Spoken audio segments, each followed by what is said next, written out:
नमस्कार दोस्तों, आप सभी का स्वागत है हमारे चैनल एग्रीकल्चर एग्ज़ाम गुरु पर। आज का हमारा टॉपिक है geo informatics and nano technology for precision farming. ये हमारा department of soil science and agriculture chemistry के अंदर आता है। तो चैनल अपने वीडियो को स्टार्ट करने से पहले आप सभी से रिक्वेस्ट है कि हमारे वीडियो को लाइक करें, शेयर करें और चैनल को सब्सक्राइब करना ना भूलें। चलिए तो आज स्टार्ट करते हैं। ये आपका 5th सेमेस्टर का कोर्स है। आपका है प्रिसीजन फार्मिंग या प्रिसीजन एग्रीकल्चर। प्रिसीजन एग्रीकल्चर क्या होता है? सटीक खेती, जिसको हम बोलते हैं हिंदी में।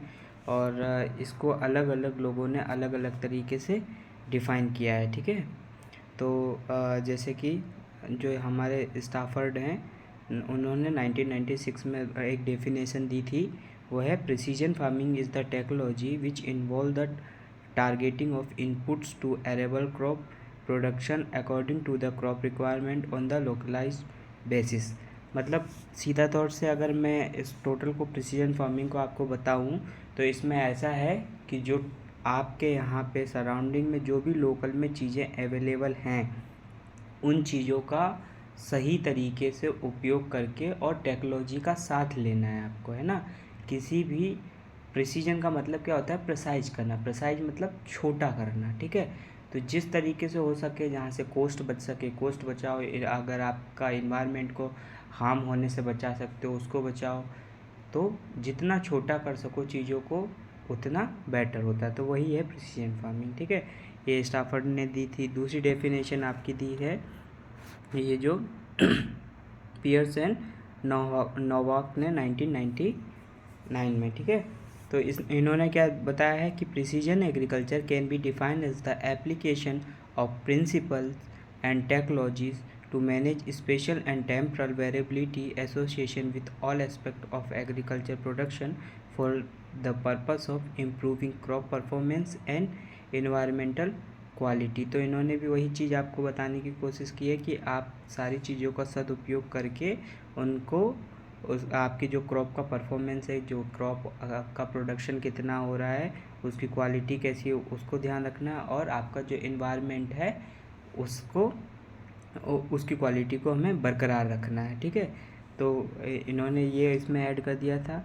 जबकि फिर आपका एक ओवरऑल है definition. Precision farming is generally defined as an information and technology based farm management system to identify, analyse and manage variability within field by doing all practice of crop production in right place, right time and right way for optimum profitability, sustainability and protection of land resources.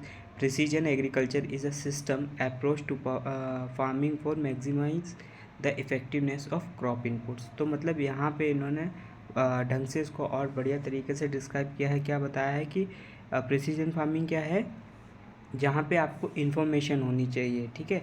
मतलब कुल मिला के कि अगर आप नए बच्चे, हम ही लोग हैं जो तैयारी करते हैं या एग्रीकल्चर सेक्टर से एग्रीकल्चर को पढ़ चुके हैं, तो वो लोग क्या करेंगे? स्किल्ड हो जाएंगे, ठीक है। तो वो क्या कर सकते हैं? खेती के साथ साथ जो आजकल की हमारे नए इनपुट्स आ रहे हैं, हम उनकी नई टेक्नोलॉजीज आ रही है, उनका उपयोग करके सही समय पे, मतलब राइट टाइम पे और सही समय पे, सही जगह पे और सही तरीके से उपयोग करें उन टेक्नोलॉजीज़ का खेती के साथ में। तो उससे क्या हो कि हमारा जो प्रोडक्शन हो वो ज़्यादा अच्छा हो, जितना अच्छा हो सकता हो हम मैक्सिमाइज़ करें अपने प्रोडक्शन को, हमारे अपने प्रॉफिट को ज़्यादा से ज़्यादा कर सकते हैं, ठीक है ना। और जो प्रॉब्लम्स होती हैं उनको समय से हम उनका अनुदान कर पाएँ। तो ये सारी चीज़ें इसके अंदर बताई गई हैं, ठीक है। After that, objective of precision farming. तो जो आपका प्रिसीजन फार्मिंग है उसका ऑब्जेक्टिव क्या है, किस पर्पज़ से हम प्रिसीजन फार्मिंग करते हैं, तो वो बताया गया। To develop a methodology for identifying the cause of within field variation in crop performance. तो हमारी मतलब यहाँ पे क्या देख रहे हैं, देखिए हम फील्ड मेथडोलॉजी, हम अगर कोई फील्ड है तो उसमें अगर वेरिएशंस आते हैं, हमारे खेतों में वेरिएशन हमने देखे, खुद ही देखे होंगे कि ऊपर नीचे आते हैं, तो हम उनमें सुधार कर सकें, ठीक है ना। तो उस हिसाब से हम उसकी व्यवस्था बना सकें या उस हिसाब की हमारी पद्धति हो कि जिससे जिससे हम अपनी क्रॉप के परफॉर्मेंस को सुधार सकें। दूसरा क्या है, to develop practical guidelines required to implemented precision farming technology to achieve best management. तो हम क्या करें कि हम उस तरीके से अब इन टेक्नोलॉजी का सदुपयोग करके जितना बेहतर हो सके उतना बेहतर मैनेजमेंट करें हम, ठीक है, जिससे हमारा पैसा बचे, हमारी कॉस्ट कम हो जाए और चीज़ों को प्रिसाइज कर दिया जाए, तो ताकि हम उनका उपयोग ज़्यादा बेटर तरीके से कर सकें और सही टाइम पे कर सकें, है ना। देन तीसरा है आपका to explore the possibility of using remote sensing method and GIS to enable management decision to be made in real time during the growth of the crop. और क्या है, जैसे हम GIS का या रिमोट सेंसिंग का उपयोग कर सकें, जैसे जहाँ पे बड़ी फील्ड होती है तो वहाँ पे हर जगह का पूरे खेत का एक साथ में अनुमान लगाना या देखभाल करना मुमकिन नहीं होता है, आसानी से आप नहीं देख सकते हैं। तो उसको क्या करते हैं हम, GIS टेक्नोलॉजी जो आपकी वहाँ की ग्लोबल इंफॉर्मेशन सिस्टम है उसका उपयोग कर लें, ठीक है ना। उसका उपयोग करके या रिमोट सेंसिंग के थ्रू, फोटोग्राफ्स के थ्रू हम अपनी फसल को एवोल्यूट होते हुए देखें, बढ़ता हुआ रेगुलर देखें, और अगर उसमें कोई प्रॉब्लम आ रही है तो हम उसको देखें कि क्या प्रॉब्लम है, उसको हम सही टाइम पे सॉल्व कर दें, ठीक है। ये है इसका ऑब्जेक्टिव, ठीक है। चौथा आपका है to determine the potential economic and environmental benefit of using precision farming technology in cropping system. तो यहाँ पे क्या करना है कि आपका जो इकोनॉमिक का पोटेंशियल, मतलब हम उससे प्रॉफिट कितना कमा सकते हैं, ठीक है, या हम कहाँ पे ज़्यादा कॉस्ट लगा रहे हैं तो उस कॉस्ट को रिड्यूस कर सकते हैं, उस तरीके से हम इकोनॉमिकली क्या हो जाए, कम से कम पैसा लगाएं और ज़्यादा से ज़्यादा प्रॉफिट कमाएं, ठीक है। और दूसरा चीज़ क्या है कि इन्वायरमेंट का बेनिफिट भी उसके में बना रहे ना, मतलब जो इन्वायरमेंट का बेनिफिट कब बना रहेगा, जब ये बैलेंस होगा, ठीक है, इन्फॉर्मेशन का और आपके जो पुराने लोकल तरीके हैं उन सब का, और लोकल कंडीशन क्या है, वहाँ की इन्वायरमेंट कंडीशंस क्या हैं, उन सबको ध्यान में रखना है, ठीक है। फिर हम नेक्स्ट चलेंगे, नीड ऑफ प्रिसीजन फार्मिंग। तो भाई हमें क्यों ज़रूरत पड़ती है, आवश्यकता क्यों पड़ती है प्रिसीजन फार्मिंग की या सटीक खेती की। तो पॉइंट है टू इंक्रीज प्रोडक्शन इफ़िशियंसी। तो आपका जो मतलब क्या है कि जो हमारी जनरल क्रॉप होती है, जो हम जनरल खेती करते हैं, उसमें जो प्रोडक्शन हो रहा है उसकी इफ़िशियंसी को हम बढ़ा लें, और जो उसकी दक्षता है उसको हम इंक्रीज़ कर सकें, ठीक है ना, प्रोडक्शन और ज़्यादा ले सकें और जल्दी ले सकें। दूसरा है टू इम्प्रूव प्रोडक्ट क्वालिटी। तो जो आपका प्रोडक्ट हो उसकी क्वालिटी, जैसे जो भी क्रॉप आ रही है उसकी क्वालिटी बेहतर हो, गुणवत्ता क्या हो, अच्छी हो, है ना। To improve product quality, then use of chemicals more efficiently. तो जो हम जैसे केमिकल्स का बहुत उपयोग करते हैं, अब हमें अनुमान नहीं होता, हमें सही जानकारी नहीं होती कि हमें कितना हमको क्या कितना केमिकल देना है अपने खेत में। DAP यूरिया हम ज़रूरत से ज़्यादा डाल देते हैं, तो उससे हमारा पैसा का खर्चा भी बढ़ता है और हमारा इम्बैलेंस भी होता है, सॉइल को भी नुकसान, मृदा को भी हमारे नुकसान पहुंचता है। तो उसका हम सही उपयोग कर पाएँ कि हमें जितना केमिकल चाहिए हो हम बस उतना उपयोग करें। और उसके बाद आपका आ जाता है एनर्जी का कंजर्वेशन के लिए, कि जो ऊर्जा का संरक्षण कर सकें हम, ठीक है ना। देन है to increase input use efficiency. तो क्या करें कि हम जो सही तरीके से जो भी हम इनपुट्स दे रहे हैं उनका सही मात्रा में हम इनपुट्स को दें। जैसे बीज है, हमारा इनपुट्स में क्या आ जाएगा, हमारा बीज है, जुताई वुताई जो हम कर रहे हैं तो सही तरीके से करें, किसके हिसाब से कितनी रिक्वायरमेंट, उस हिसाब से ही हम उसका इस्तेमाल करें। तो टेक्नोलॉजी और पुरानी कंडीशन दोनों जब मिक्स हो जाएंगी तो हमारा क्या होगा, प्रॉफिट बढ़ेगा, ठीक है। देन आएगा आपका soil and ground water protection. तो soil and ground water protection की जो हमारी मृदा है वो भी बची रहे, और जो हमारा पानी है, भूजल है, उसको भी हम बचा सकें, संरक्षण कर सकें, क्योंकि बढ़ते समय के साथ पानी की रिक्वायरमेंट बढ़ती जा रही है और पानी ज़मीन से कम होता जा रहा है। After that improve soil structure. तो जो आपका सॉइल का स्ट्रक्चर है या सॉइल मृदा की संरचना है तो उसको हम सुधार सकें, जो आजकल बिगड़ती जा रही है क्योंकि एक्सेस यूज़ ऑफ फर्टिलाइजर्स और बैड टाइप ऑफ वाटर, जो हम इरिगेशन करते हैं या सिंचाई करते हैं वो अच्छा पानी ना उपयोग करके, तो उस तरीके से हमारी क्या हो रही है, मिट्टी की कंडीशन ख़राब हो रही। After that component of precision farming, तो घटक क्या है आपके जो सटीक खेती के लिए घटक। तो अगर जैसा हमारे इन्फॉर्मेशन और डाटाबेस के बेसिस पे क्या होगा कि सॉइल होगी, तो सॉइल क्या है, सॉइल कैसी होनी चाहिए, सॉइल टेक्सचर कैसा है, सॉइल का स्ट्रक्चर कैसा है, फिजिकल कंडीशन कैसी है, सॉइल में मॉइस्चर कितना है, सॉइल में न्यूट्रिएंट कितना है, ये सारी के सारे क्या होंगे, उसके घटक होंगे आपकी जो प्रिसीजन फार्मिंग होगी। हम प्रिसीजन फार्मिंग को जब देखेंगे, सटीक खेती को देखेंगे, तो उसमें क्या चीज़ों पे ध्यान रखना है, जैसे हमारे सॉइल हो जाएगा उसका एक घटक, दूसरी हो जाएगी क्रॉप हो जाएगी। तो क्रॉप क्या है, क्रॉप में क्या होना चाहिए कि प्लांट की पॉपुलेशन कितनी है। अब आपके खेत में कितने प्लांट पॉपुलेशन है, ज़्यादा पॉपुलेशन तो नहीं है या कम पॉपुलेशन तो नहीं है, ठीक है, कोई एरिया छूट तो नहीं रहा है, इस तरीके से क्रॉप टिश्यू न्यूट्रिएंट स्टेटस। तो आपकी जो क्रॉप्स हैं, क्रॉप उगी है वो कहीं ऐसा तो नहीं है नाइट्रोजन को लग्जरी कंजम्पशन कर रही हो, या हो सकता हो कि उसमें कमी हो, तो टिश्यू टेस्ट हो जाए, है ना। क्रॉप स्ट्रेस कैसा है, क्रॉप अभी कहीं पानी की कमी तो नहीं, फिजियोलॉजिकली कंडीशन कैसी है उसकी, है ना। देन उसके बाद आ जाएगा आपका वीड पैचेस। तो आपके खेत में वीड कितने हैं और कितनी जगह को घेर रखा है उसने, ये सारी चीज़ें। और इंसेक्ट और फंगस हैं, इनका इन्फेस्टेशन कितना है, अगर मतलब जो आपके खेतों में इंसेक्ट पेस्ट लग रहे हैं, कैसे लग रहे हैं, कितने लगे हैं, ये चीज़ देखना। देन उसके बाद आएगा आपका क्रॉप यील्ड, है ना। तो क्रॉप यील्ड हार्वेस्टेड, तो मतलब क्रॉप की यील्ड कितनी आई है, कितनी आनी चाहिए, और हार्वेस्टिंग किस टाइम पे करें, ये सारी चीज़ें इसके कंपोनेंट घटक में आएंगी। उसके बाद आएगा आपका क्लाइमेट। तो क्लाइमेट में आ जाएगा temperature, humidity, rainfall, solar radiation, wind velocity etcetera. तो इन फील्ड्स वेरिएबिलिटी, स्पेशलिटी और temporarily in soil related properties, crop characteristics, weeds and insect pest population. तो यहाँ पे क्या है क्लाइमेट में, अब क्लाइमेट में आपके जो आसपास की चीज़ें हैं, टेम्परेचर कितना है, ह्यूमिडिटी कितनी है, रेनफॉल कितना है, सोलर रेडिएशन कितनी है हो रही है, विंड वेलोसिटी कितनी है। तो ये सारे के सारे फैक्टर्स होंगे आपके जो क्लाइमेट के, वो किस तरीके से आपकी क्रॉप को अफेक्ट कर रहे हैं, है ना, आपकी फील्ड को इफेक्ट कर रहे हैं, ये सारे के सारे इसके घटक के अंदर में आ जाएंगे, ठीक है। आप हिंदी में देख लीजिएगा, जो बच्चे हिंदी मीडियम से हैं उनके लिए।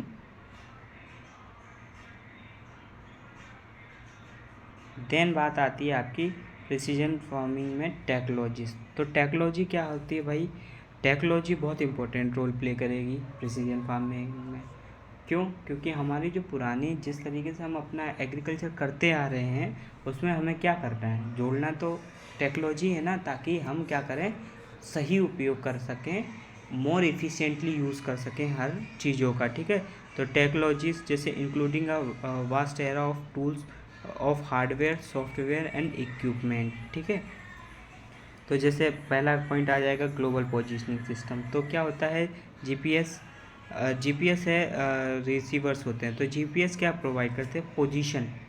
तो जैसे कि इसमें हम क्या करेंगे, GPS provides continuous positioning information in real time while in motion, having a precise location information at any time allows soil and crop measurement to be mapped. GPS receivers either carried to the field or mount on implements allow user to return the specific location to sampler or treat those areas. मतलब क्या है यहाँ पे कि GPS क्या होता है, आपका जैसे खेत है उसकी लोकेशन आप किसके थ्रू, जीपीएस रिसीवर के थ्रू आपको मिल जाएगी, ठीक है। तो वहाँ पे अगर कोई प्रॉब्लम आ रही है, वहाँ से हमें किसी जगह से वो सैंपल्स लेने हैं, या फिर वहाँ पे जाके सैम्पलिंग करनी है, वहाँ पे क्या कंडीशन है वो चेक करनी है, तो हमें कौन मदद करेगा, जीपीएस। जैसे कि हम ही लोग जनरली, हमें अगर किसी का घर ढूंढना है तो हम क्या करते हैं, जीपीएस के थ्रू यूज़ कर लेते हैं, लोकेशन ट्रैक कर लेते हैं कि हाँ उनका पोजीशन वहाँ है और हम यहाँ हैं, ठीक है। तो उसी तरीके से खेती में भी इसका उपयोग किया जा सकता है, भले ही हम मोशन में हों, ठीक है। देन आपकी बात आती है डिफरेंशियल ग्लोबल पोजीशनिंग सिस्टम। अब डिफरेंशियल ग्लोबल पोजीशनिंग सिस्टम क्या होता है कि जैसे एक ही रिसीवर है, इसमें यहाँ पे जो बताया गया है कि एक रिसीवर है, तो एक रिसीवर की जगह दूसरे रिसीवर से भी देखा जाए कि उसकी जो जियोग्राफिकल कंडीशन है, जैसा पहले वाले हमने जीपीएस से ट्रैक किया था, क्या सिमिलर लोकेशन है कोई, और अगर इन दोनों के बीच में कुछ एरर आ रही हैं, उसने कुछ बताया और इसने कुछ बताया, तो एग्जैक्ट लोकेशन क्या है, तो ये एरर्स को सॉल्व करने में मदद करता है। ठीक है, आफ्टर दैट आएगा आपका जियोग्राफिक इंफॉर्मेशन सिस्टम, जीआईएस जिसको बोलते हैं। तो जियोग्राफिक इंफॉर्मेशन सिस्टम क्या होता है, अब नाम से ही सारी चीज़ें क्लियर हो रही हैं कि जियोग्राफिकल एरिया कैसा है, वहाँ की जो भूगोल है वहाँ का, उसकी सूचना आपको पूरी की पूरी मिल जाती है इसके तहत, है ना। तो इसमें क्या होता है, देखिए, geographical information systems are computer hardware and software that use feature attribute and location data to produce maps. An important function of an agriculture GIS to store layer of information such as yield, soil survey maps, remote sensing data, crop scouting reports and soil nutrient levels। तो मतलब क्या होता है कि जैसे मान लीजिए जैसे आपने जीपीएस का यूज़ करके सॉइल सैम्पलिंग करी, और सैम्पलिंग करने के बाद हम उस लोकेशन स्पेसिफिक के बारे में कंप्यूटर पे या आपके इंटरनेट पे डाटा को अपलोड कर देते हैं। तो जीआईएस क्या करता है, उस एरिया की जितनी भी इंफॉर्मेशन होगी कि जैसे वहाँ पे कौन सी क्रॉप लगती है ज़्यादातर, वहाँ पे वहाँ का एनवायरनमेंट कैसा है, वहाँ पे कंडीशंस कैसी हैं, किस टाइम पे कैसी क्रॉप है, तो ये सारी की सारे जो डाटा होगा वो आपको जीआईएस के थ्रू मिल जाएगा। ठीक है, देन बात आती है आपकी रिमोट सेंसिंग। तो रिमोट सेंसिंग क्या होता है, रिमोट मतलब ही होता है कि बिना छुए किसी चीज़ की जानकारी लेना। ठीक है, तो यहाँ पे क्या करते हैं कि it is the collection of data from the distance. Data sensors can simply be hand held device mounted और एयरक्राफ्ट और satellite based remotely sense data provide a tool for evaluating crop health, plant stress related to moisture, nutrient compaction, crop disease and other plant health concerns are often easily detected in overhead images. Remote sensing can reveal in season variability that affect crop yield and can be timely enough to make management decisions that improve profitability for the current crops। यहाँ पे क्या बताया है कि remote sensing क्या है, remote sensing वो tool होता है जैसे कि जो आप फ़ोटोज़ लेते हैं, तो वो कोई से भी ऐसे इक्विपमेंट्स, या तो आप एयरक्राफ्ट पे लगा दें, या आजकल ड्रोन का टाइम चल रहा है, ड्रोन का आपने कंडीशन देखी होंगी, ड्रोन यूज़ करते हैं, या आप हैंड में मोबाइल भी जनरली यूज़ करते हैं। तो इस तरीके की चीज़ें जिनसे हम क्या कर सकते हैं, फ़ोटोज़ ले सकते हैं। और अलग अलग डे पे अगर मान लीजिए डेली के एक टाइम पे फ़ोटोज़ ली जा रही हैं, तो उससे वहाँ पे अगर कोई चेंजेस आ रहे होंगे, वहाँ पे कोई डिफरेंस आ रहा होगा, दिक्कत हो रही होगी, तो आप उसको ऑब्ज़र्व कर सकते हो और क्या कर सकते हो, डिफ्रेंशिएट कर सकते हो।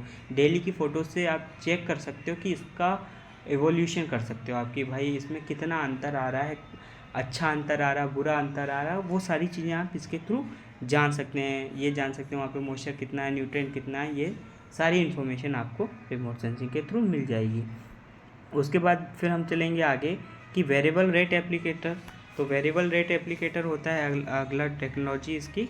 उसमें क्या होता है, कंट्रोल कंप्यूटर होता है, 3 बेस्ड होता है। तो कंट्रोल कंप्यूटर होता है, लोकेटर होता है एंड एक्यूटर होता है।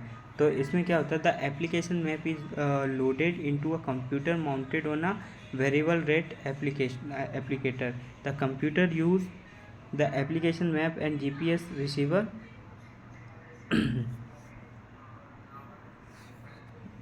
हाँ, GPS receiver to direct a product delivery control that change the amount and or kind of products according to the application map। तो ये क्या है, एक तरीके से वेरिएबल रेट एप्लीकेटर क्या, जैसे हम मोबाइल में ऐप यूज़ करते हैं सिमिलर, उसी तरीके से जो क्या होता है कि वेरिएबल रेट एप्लीकेटर होते हैं, एक तरीके की एप्लीकेशन ही होती है, वो ऐप ही होते हैं। वो ऐप में क्या करेंगे, हम पूरा डाटा डाल देंगे।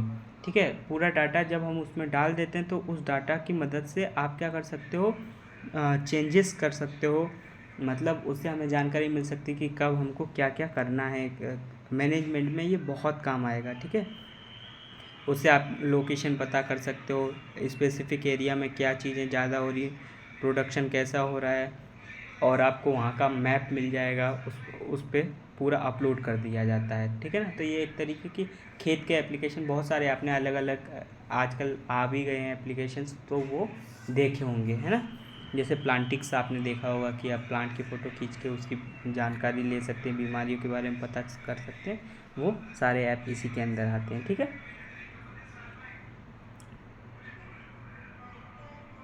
देन फिर आता है आपका combine harvest with yield monitor.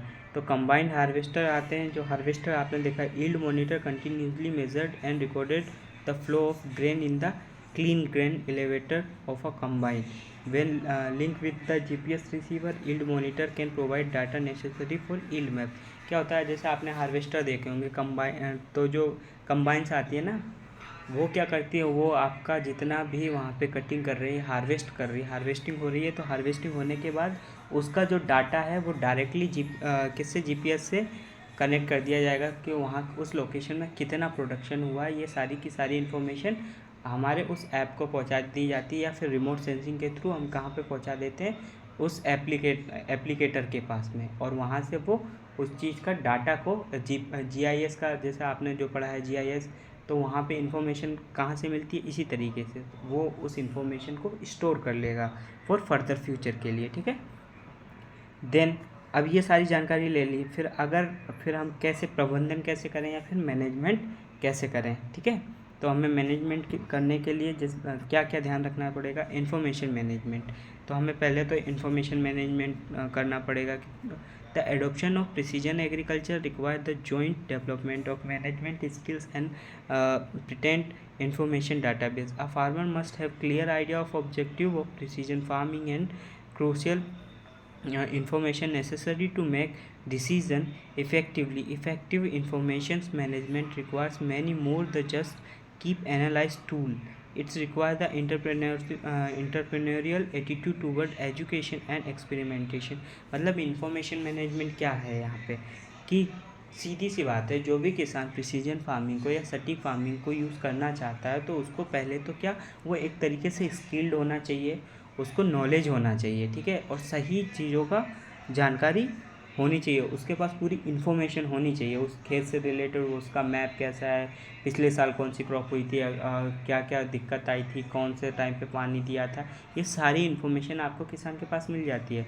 तो वो सारा डाटा और उसका ऑब्जेक्टिव फिक्स होना चाहिए कि वो किस पर्पज़ से उगा रहा है, क्या क्या उसको ध्यान रखना है। तो यहाँ पे skilled as well as information, दो चीज़ों का ध्यान रखना पड़ेगा। ये मैनेजमेंट आपको करना पड़ेगा अगर आप सटीक फार्मिंग का उपयोग करना चाहते हैं तो।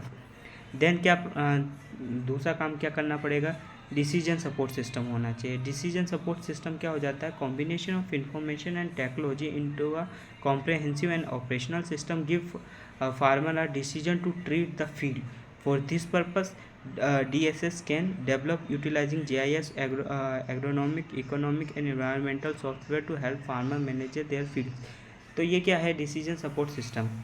यहाँ पे क्या होता है कि जो आपकी ये पास इंफॉर्मेशन है वो, और जो आपके पास तकनीक है वो, उन दोनों का कंबाइंड उपयोग करना है, दोनों को जोड़ के उपयोग करके देखना है कि आपके पास जो इन्फॉर्मेशन है उसके आधार पे आप वहाँ के जैसे GIS का उपयोग करें।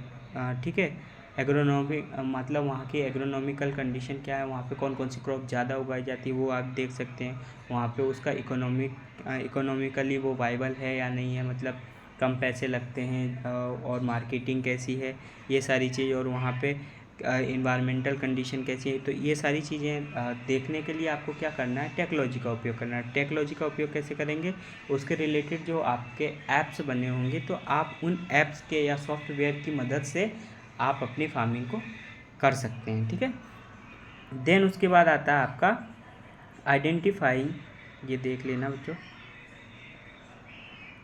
फिर आइडेंटिफाइंग अ प्रिसीजन एग्रीकल्चर सर्विस प्रोवाइडर। तो फिर क्या करना है कि भाई वहाँ पे जो मान लीजिए, it is also advisable for farmer to consider the availability of custom service when making decision about adopting precise site specific crop management, purchasing the equipments and learning the necessary skills for precision farming is a significant upfront cost that can not be affordable by many farmers. तो क्या करना है, identify करना है आपको वहाँ पे, अगर आप सटीक फार्मिंग करना चाहते हैं या सटीक खेती करना चाहते हैं, तो उसके अकॉर्डिंग वहाँ की चीज़ें अवेलेबल हो पाएंगी या नहीं, वो टेक्नोलॉजीज आपके यहाँ अवेलेबल हैं या नहीं हैं। तो ये सारी चीज़, ये जानकारी भी आपको होना चाहिए और आपको पहचानना पड़ेगा, मतलब आपको जानकारी होना चाहिए कि ऐसा कोई मिले जो जिससे आप उन तकनीकों का सीख सको और उनका इस्तेमाल करना, उनको इस्तेमाल कर सको, उनसे इक्विपमेंट जो ज़रूरत पड़े जब टाइम पे, तो आपको उनसे इक्विपमेंट्स मिल जाएं, है ना। Then steps in precision farming, तो सटीक खेती में हमें क्या स्टेप्स फॉलो करने पड़ेंगे या तो कौन कौन से, ग्रिड सॉइल सैम्पलिंग करनी पड़ेगी। ग्रिड सॉइल सैम्पलिंग क्या होता है, देखिए कि सिंपली जो हम सॉइल सैंपल्स लेते हैं वो हम कम जगह से जिगजैग मोशन से ऐसे लेते हैं, लेकिन ग्रिड सॉइल सैम्पलिंग में क्या होता है कि हम पूरे फील्ड में से ज़्यादा प्लेसेस के सैंपल्स लेते हैं, ठीक है। और उससे क्या करते हैं, एक मैप बनाते हैं आपके एरिया का, आपके जहाँ पे आप ये कर रहे हैं, अलग अलग फील्ड से लिया जाता है। अगर ये बड़े बेसिस पे या कोई कंपनी कर रही है और उसने किसी बहुत सारे फार्मर्स के साथ में अपना कोऑपरेशन बना रखा है, तो वो क्या करेंगे, वहाँ के सभी खेतों का सैंपल्स लेंगी, सब जगह का अलग अलग जगह का सैंपल लेंगी और उससे ये बताएगी कि वहाँ पे पानी की कितनी आवश्यकता है और न्यूट्रेंट की अवेलेबिलिटी कितनी है। ये सारी चीज़ें उस मैप में जनरेट कर देगी कि हाँ भाई ये इस तरीके की मिट्टी है और यहाँ पे ये चीज़ें अवेलेबल हैं, यहाँ पे कब पानी कितना है, मॉइस्चर कितना है, ये सारी चीज़ें इस सैम्पलिंग के थ्रू पता चल जाती है ना। देन आता है आपका क्रॉप स्काउटिंग, तो क्रॉप स्काउटिंग करना पड़ेगा। क्रॉप स्काउटिंग क्या होता है, in session observation of crop condition like wheat patches, insect and fungal infestation, crop tissues nutrient status also can be helpful later when explaining variations in yield map। तो पहला तो आपने soil map बनाया, दूसरा yield map जब बनाएंगे तो आपको ये ध्यान उसमें ये देखना पड़ेगा, क्रॉप स्काउटिंग करनी पड़ेगी। स्काउटिंग का मतलब ही क्या है कि ध्यान रखना, देखना। तो उसमें आपको ये देखना पड़ेगा कि वहाँ की फील्ड में ऐसा तो नहीं है वीड बहुत ज़्यादा होते हों, तो खरपतवार हैं, अगर खरपतवार हैं तो कितने हैं, ये चीज़ वहाँ पे कोई डिजीज़ तो नहीं लगी, अगर डिजीज़ लगी है तो कितने एरिया में लगी है और क्या क्या रीजन है ना। और जो आपका वहाँ के टिश्यूज़ हैं क्रॉप के, उन टिश्यू कैसे हैं, तो ये सारी इन्फॉर्मेशन आपको क्रॉप स्काउटिंग के थ्रू मिलती है, ठीक है। तो वो आपको करना पड़ेगा। देन फिर हम क्या अगला कदम उठाएंगे, अगला कदम हम उठाएंगे यूज़ ऑफ प्रिसीजन टेक्नोलॉजीज़, ठीक है। Use of precision technologies for assessing variability faster and in real time assessment of variability is possible only through advance tool of precision agriculture. तो हम जब जो टेक्नोलॉजीज़ का उपयोग करना, ठीक है, असेसिंग वेरिएबिलिटी के लिए, तो सही बात है कि हम देखिए इन जनरल फार्मर क्या है डिफरेंस नहीं बता पाएगा, अपने उसको थोड़ी सी इन्फॉर्मेशन होगी, लेकिन क्या करेंगे अगर हम तकनीकों का उपयोग करेंगे तो हम बेहतर तरीके से ज़्यादा अच्छे से अपनी फील्ड को या अपने फार्म को, अपने खेत को समझ पाएंगे, ठीक है। देन फिर आता है आपका मैनेजमेंट ऑफ वेरिएबिलिटी। अगर जो ये डिफरेंस आते हैं, ये जो वेरिएबिलिटी आती है, तो उसको हम किस तरीके से मैनेज कर सकते हैं, ठीक है। तो variable rate application means grid soil samples are analysed in the laboratory and an interpretation of crop inputs, nutrient and water need is made for each soil sample. Then the input application map is plotted using the entire set of soil samples. The input application map is loaded into a computer mounted on a variable rate inputs applicator. The computer use the input application map and GPS receiver to direct a product delivery controller that change the amount and kind of inputs fertilizer water according to the application map. मतलब क्या है variable rate application, क्या होता है कि variable rate application ये होती है कि आपने जो सॉइल सैंपल या आपके यहाँ पे जो ग्रिड सॉइल सैंपलिंग किया गया था या स्काउटिंग की गई थी, तो ये जो सारा डाटा क्या होगा वो आपका मैप के थ्रू सर्वर पे होगा। अब वो सर्वर पे जो मैप के थ्रू डाटा होगा तो उसका उपयोग करके, ठीक है, आपके यहाँ की जो कंडीशन है उसको चेक किया जाएगा और किस पे एप्लीकेशन पे डाल दिया जाएगा। देखा जाएगा जहाँ पे जैसी सिमिलरिटीज़ जब बैठेंगी, जो पहले से डाटा अपलोड है, इन्फॉर्मेशन अपलोड है, उससे मैच किया जाएगा। उस मैचिंग के बाद आपको इन्फॉर्मेशन आपको मतलब सजेस्ट किया जाएगा कि आपको कितना फर्टिलाइज़र देना है, कौन से एरिया, कौन सा एरिया है, कितना पानी देना है ना। तो इन सारी चीज़ों की हेल्प आपको वहाँ से हो जाएगी, ठीक है। इस तरीके से आप क्या कर सकते हैं, मैनेज कर सकते हैं, अपने प्रबंधन कर सकते हैं सटीक खेती में। Then yield monitoring and mapping.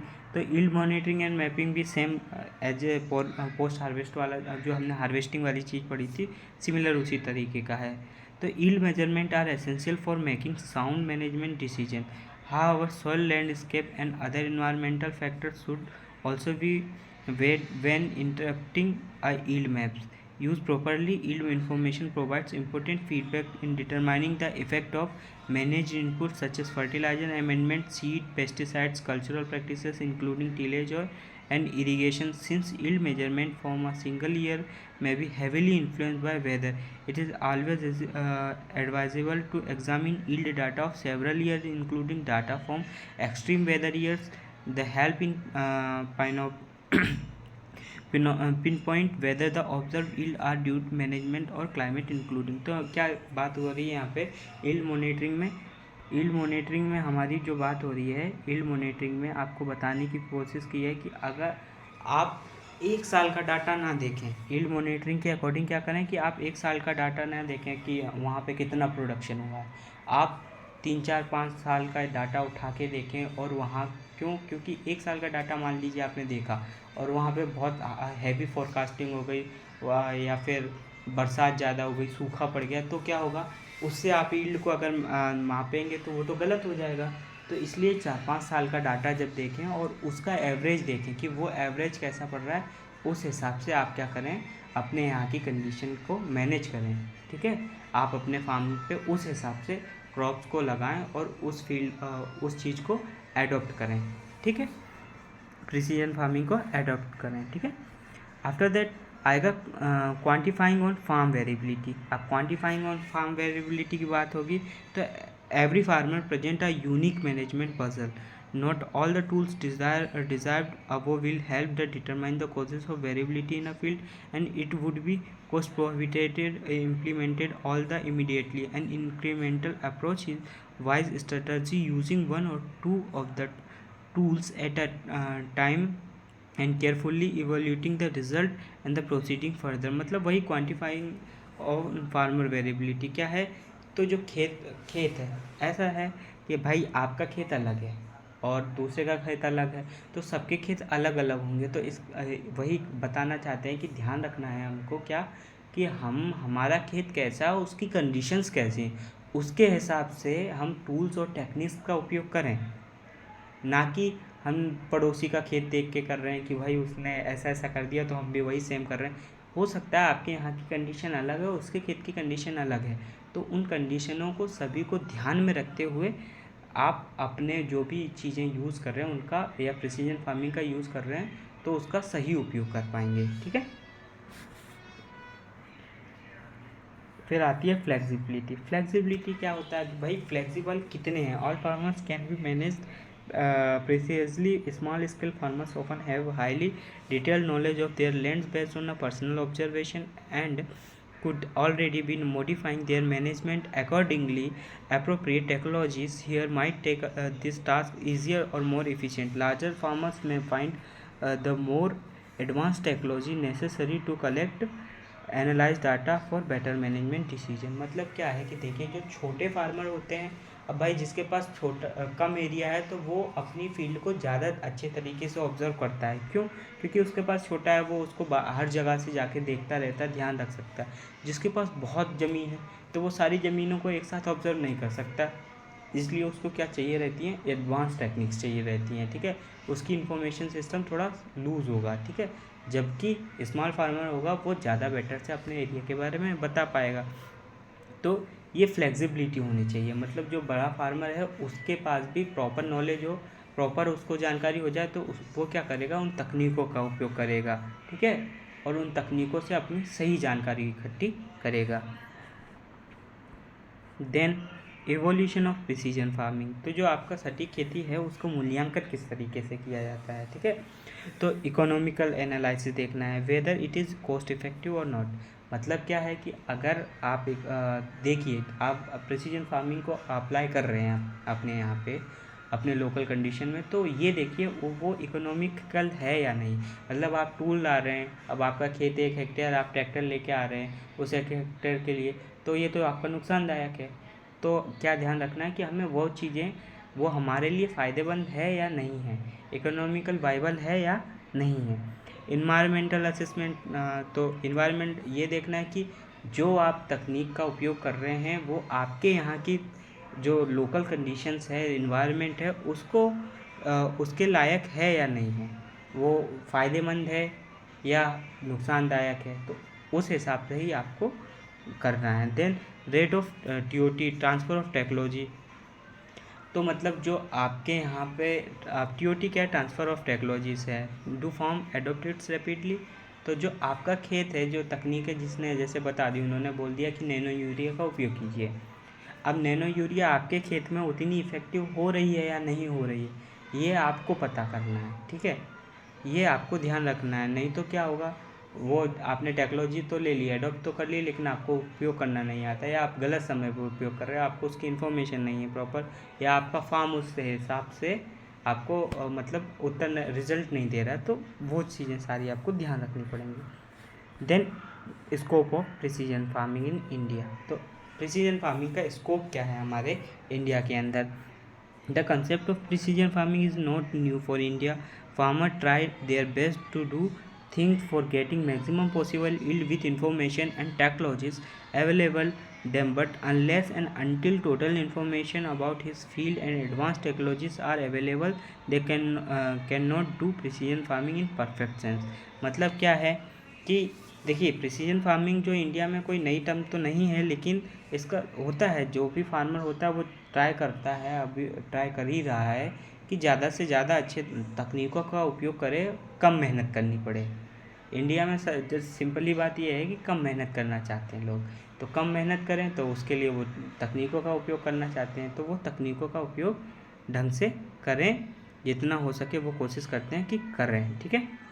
लेकिन ये क्या है कि हमारे इंडिया के साथ में एक प्रॉब्लम है कि सभी इसका सही तरीके से उपयोग नहीं कर सकते हैं, सारे टूल्स को सब नहीं खरीद सकते हैं, सबके पास ज़मीन बराबर नहीं है, ये बहुत सारी प्रॉब्लम्स भी हैं, तो इसलिए परफेक्ट सेंस में प्रिसीजन फार्मिंग इंडिया में नहीं हो पा रही है, लेकिन हो सकती है, उसके भी तरीके हैं इन इंडिया।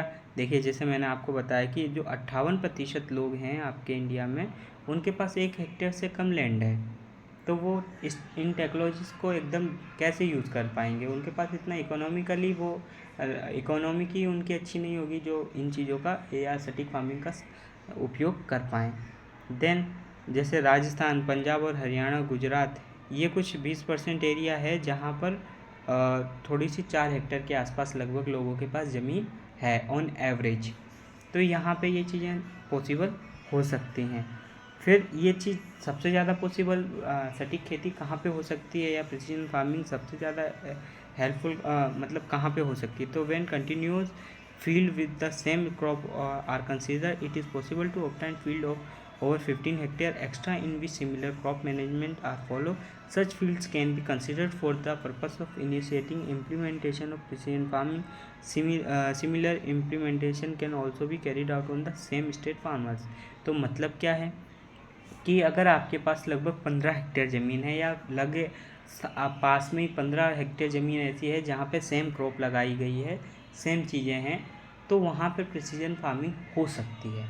मतलब हम मैप के थ्रू डाटा ले सकते हैं, हम मैप के थ्रू उन चीज़ों का उपयोग कर सकते हैं, हम सटीक खेती को अपना सकते हैं। जैसे कि मतलब क्या है कि यहाँ पे लार्ज होल्डिंग होनी चाहिए, खेती क्या है, सेम काइंड की खेती होनी चाहिए, तो उससे ज़्यादा अच्छा बेटर रिजल्ट मिलेगा प्रिसीजन फार्मिंग में, ठीक है।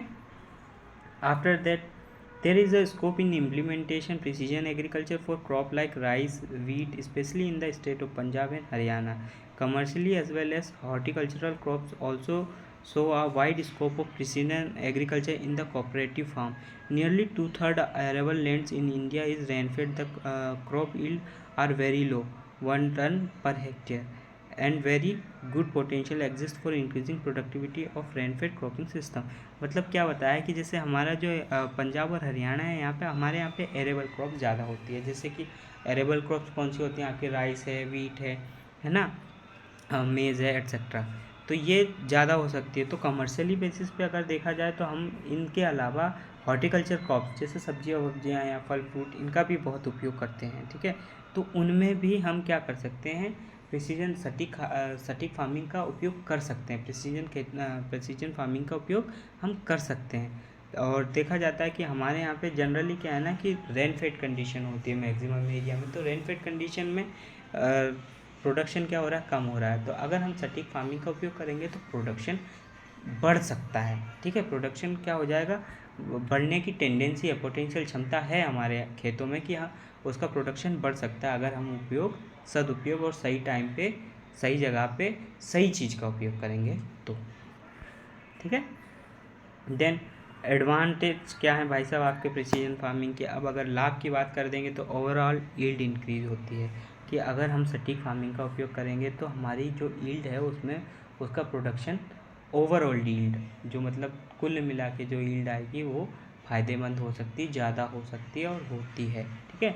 दूसरा एफिशिएंसी इम्प्रूवमेंट हो जाती है कि हाँ हम एक समय पे जैसे एक क्रॉप ही लगाते थे एक खेत में, अब हम ज़्यादा क्रॉप भी लगा सकते हैं, समय का सदुपयोग कर सकते हैं। देन रिड्यूस प्रोडक्शन कॉस्ट, तो आपका जो प्रोडक्शन कॉस्ट था कि हम पहले बहुत सारी चीज़ों का बहुत सारा फालतू का खर्चा लगाते, फर्टिलाइजर्स में सीड ज़्यादा ख़रीद ले रहे हैं ज़्यादा डालने के लिए, तो उन सारी चीज़ों का हम कॉस्ट रिड्यूस कर सकते हैं।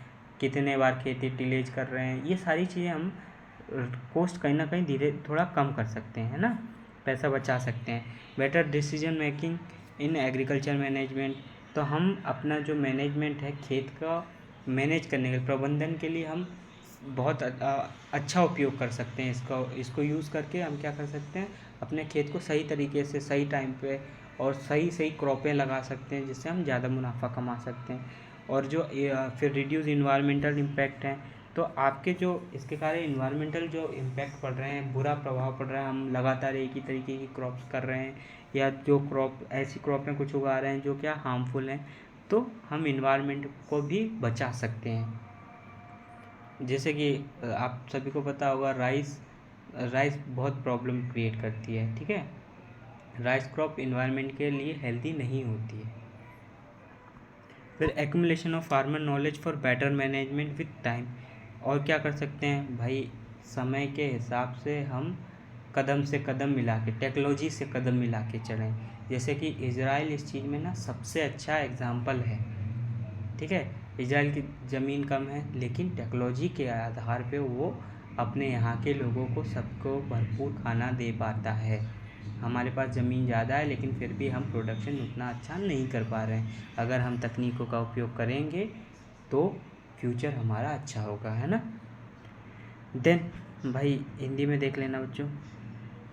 फिर बात आती है आपकी ड्रॉबैक की। तो अब भाई जहाँ फ़ायदा होगा वहाँ नुकसान भी होगा, है ना। एक सिक्के के हमेशा दो पहलू होते हैं, हेड एंड टेल। देन तो क्या ड्रॉबैक है, हाई कॉस्ट। अब देखिए कोई सी भी पद्धति है या प्रिसीजन फार्मिंग हमको करना है तो हम टेक्नोलॉजी का उपयोग करेंगे तो वो पहली बार में ज़्यादा कॉस्ट पड़ती है और वो सबके लिए क्या होता है, अनुकूल नहीं होती है, स्पेशली छोटे फार्मर्स के लिए। Then lack of technical expertise knowledge and technology, हमारे यहाँ पे जो स्किल्ड लेबर नहीं मिल पाते हैं, कम जानकारी वाले लेबर हैं, जो पुरानी पद्धति को उपयोग करने वाले लेबर हैं, तो वो हमारे यहाँ पे इसका ड्रॉबैक है। देन नॉट एप्लीकेबल और डिफ़िकल्ट कॉस्टली और फॉर स्मॉल लैंड होल्डिंग, तो वही बात है छोटी जगह में और छोटे फार्मर्स इसका उपयोग नहीं कर पाते हैं, है ना। Then heterogeneity in cropping system and market imperfection, मतलब क्या है कि आपके यहाँ पे हेट्रोजेनिटी, हमारे यहाँ पे क्या है कि भाई हर जगह पे सभी के अलग अलग खेतों में किसी ने राइस बोया है, किसी ने कुछ बोया है, किसी ने कुछ बोया है, तो एक बड़ा एरिया नहीं बन पाता। दूसरा है कि मान लीजिए हमने कोई अच्छी क्रॉप देख ली लेकिन उसके लिए हमें प्रॉपर मार्केट नहीं मिल पा रहा है, हम उसको डायरेक्ट मार्केट में नहीं पहुंचा पा रहे हैं या फिर मार्केट का कॉस्ट सही नहीं मिल पा रहा है, तो ये सारी प्रॉब्लम भी इस चीज़ में इंक्लूड होंगी, ठीक है। धन्यवाद। आपको कैसा लगा लेक्चर ज़रूर बताइएगा, और अगर आपको कहीं कुछ ना समझ में आया हो और कुछ ऐड करना चाहते हो प्लीज़ कमेंट कर दीजिएगा। धन्यवाद।